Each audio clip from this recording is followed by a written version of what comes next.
Hello, welcome to Facebook Live Confessions of a Conveyancer. Let me fix this lighting up.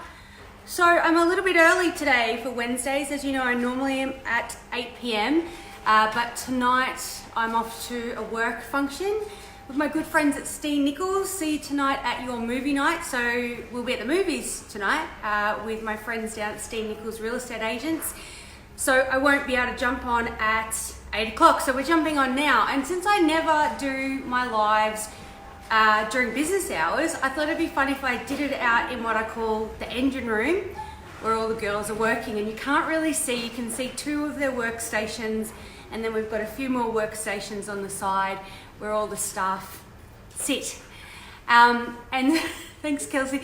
So I thought tonight till today would actually be a really good chance, because I don't normally do these hours, to talk a little bit about staff culture. This is one of the topics that I'm going to be chatting about at the next Business Bites and workshopping on. So I thought I'd give you a little insight into our tips for staff culture, what I'll be workshopping, what we've done to, help really with our success. And for me personally, one of the biggest things that I've always focused on is that if I want to look after my clients, I have to look after my staff first. And then they really make looking after the clients their number one priority as well. So my top 5 tips for having a better staff culture, which they will probably tell you it's not just jumping on a random Facebook Live while they're trying to work. Now you can see them laughing.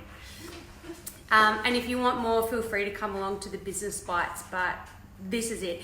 So number 1, a bit of a morning huddle. Make sure you talk about what work is left over from yesterday, what's on for today, and what your individual focus is for today. This one's really important. It just sets a bit of tone, a bit of clarity for every single day. Everyone knows what their tasks are, if there's something left over from last week. Morning huddles as well, for me personally as the leader, are really important in my own personal space. So for instance, my morning huddle just with myself is always in my car park, by myself, sitting there where I set my intentions for the day. And my intentions are always personal ones, which is what I personally want to set for the day. And secondly, what type of leader I want to be for the day. So that kind of intention huddle space is crucial for culture. Number 2, regular one-on-ones. So this was a real game changer. We have a lot of one-on-one meetings where staff have an opportunity to weekly chat with me, and it's a two-way conversation. So for me, it's a lot of listening, and it's actually really changed a lot of the way we work by bringing these in the last year or so, because they get a different voice. They get an opportunity to chat with me about how their workflow is, how the dynamics of our ecosystem at work are, and we can just work through anything. And for me personally, it also gives me a really good indication of how their mental space is, if they've got other things going on in their lives that I need to be aware of, so I can just juggle their workload accordingly, or I can expect them to be working in different ways. So that gives you an idea. But one-on-ones weekly makes a huge difference. It gives them an opportunity to know that something's coming up, they can talk to me about anything, and it's a two-way conversation as well. So in that one-on-one space as well, you really want to make it for you as the leader, the listener. You really want to make it the listener.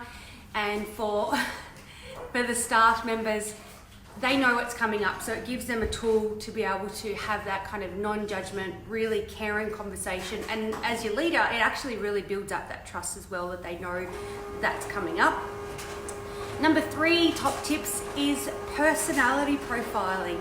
I actually think this is a really important step to do with your staff, is personality profiling, and it can be really fun.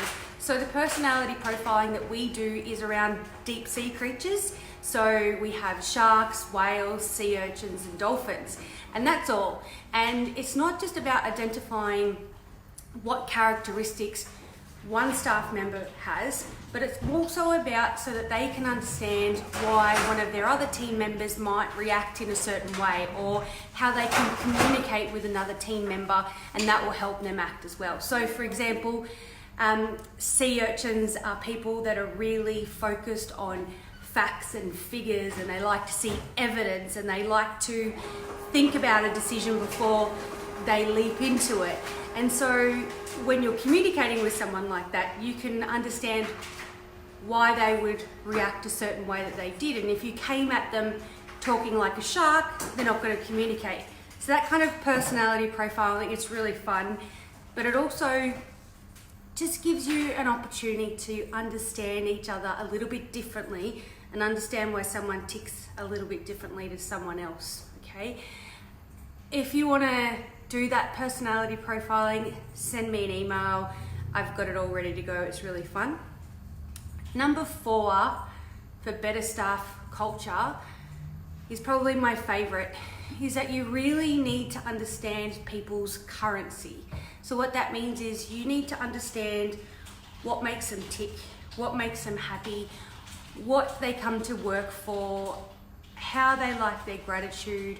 So for example, not everyone wants just a pay rise. Some people just want a thank you as well as getting good pay rise, but it's understanding the currency. So in other terms, you might call it a love language, but understanding their language, understanding the different ways that they all think, understanding how they can connect, how they'll respond to certain situations. It's really understanding the currency that they're in. And having the one-on-ones really helps with that, because you get to know them a lot better, so you understand. So, you know, I have some team members that are really challenge driven. You need to keep them challenged.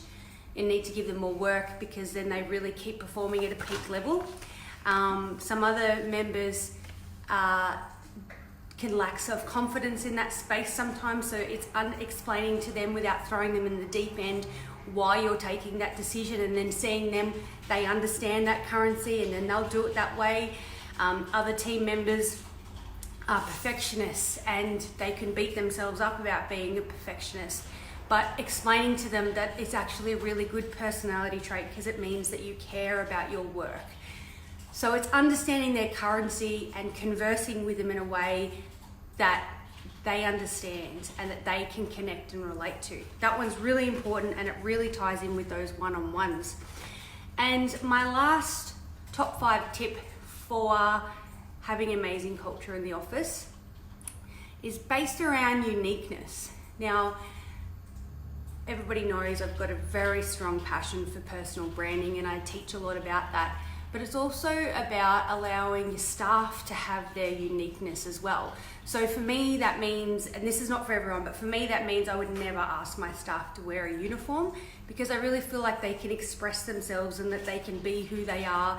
And obviously we have boundaries in regards to correspondence and the way that people speak to people, but allowing them freedom in that area to be able to be unique, that gives them self-confidence to be able to work in their space, and they then excel, if that can make sense. So it's not just about the leader and the front of house person, me who's at the front of the business, being able to be unique and be able to leverage that uniqueness, but allowing yourself to be confident enough in your staff to allow them to be unique as well.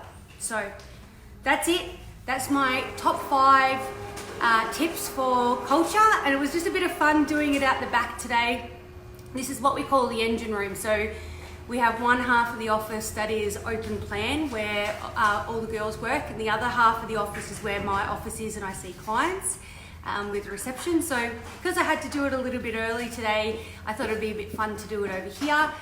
That is Confessions of a Conveyancer for another Wednesday. I probably should get off this, because it's probably a matter of time before someone does a dance or something in the background, or you can see them laughing, something in their uniqueness. I'm waiting for it. All right, thank you. I'll be back to regular times next Wednesday. See you.